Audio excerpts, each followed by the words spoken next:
L'élite africaine doit se prononcer en toute objectivité. C'est la conviction de Leadership Afrique, un conseil qui a tenu ce matin à Dakar une conférence sur l'avenir de l'Afrique et le soutien de la Banque mondiale. Économie dans ce journal, conférence sur l'avenir de l'Afrique et le soutien de la Banque mondiale. L'objectif est de permettre à l'élite africaine de se prononcer en toute impartialité et d'apporter sa contribution intellectuelle pertinente aux stratégies et politiques menées par l'institution en Afrique. Cette conférence se fait suite à la publication en mars dernier du rapport de la Banque mondiale sur le continent africain. Aïssatou Touré et Mohamed Ba. Seule l'Afrique peut prendre sa destinée en main pour arriver au développement, une conviction partagée par l'association panafricaine Leadership Afrique. Cette association qui se dit apolitique pense que la production d'idées est la solution sine qua non pour qu'un pays puisse accéder à l'émergence. Si on regarde même les dynamiques actuelles, la production de connaissances et d'idées semble même être reléguée, j'allais dire, au second plan. Produire des idées et des connaissances, c'est le chemin obligé pour toute nation, pour tout pays qui voudrait accéder au développement. L'histoire du développement économique et social des pays enseigne que sans production d'idées et de connaissances, il n'y a nullement développement. Il est donc temps que nos différents pays remettent à la place qu'il faut cette activité. Leadership Afrique se veut aujourd'hui un socle d'émergence pour le continent.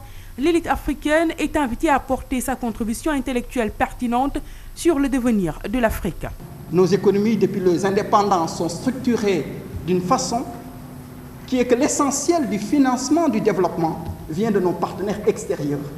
Et il est cohérent dans les stratégies d'organisation que si l'essentiel du financement du développement vient de l'extérieur, que l'essentiel de la structuration de ce modèle de développement-là vienne de l'extérieur.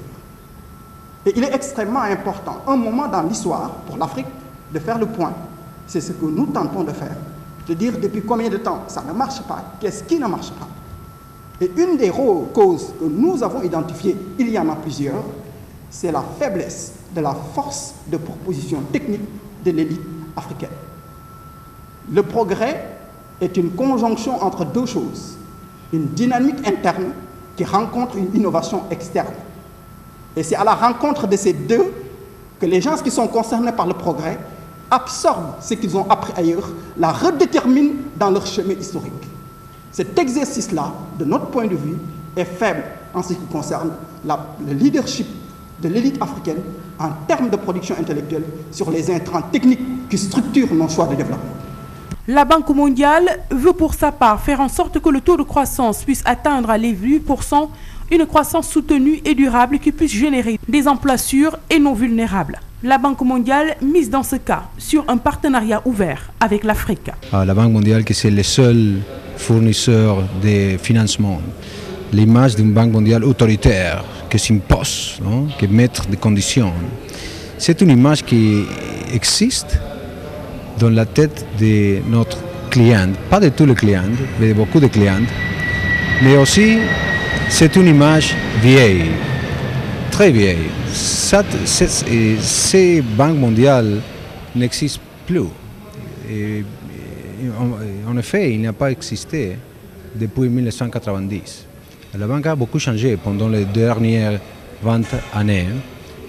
Aujourd'hui, nous avons une banque plus ouverte. Par exemple, toute l'information qu'il y a à la Banque mondiale, toute l'information, même les documents intérieurs, sont des domaines publics. On peut les accéder à travers l'Internet. C'est la seule institution multilatérale dans le monde qui a fait ça, non? Complete Open Access, ça veut dire accès ouvert partout. Cette conférence a été l'occasion pour les participants de se pencher sur l'avenir de l'Afrique. Au terme des discussions, un document a été élaboré sur les différents points de vue énoncés par les acteurs.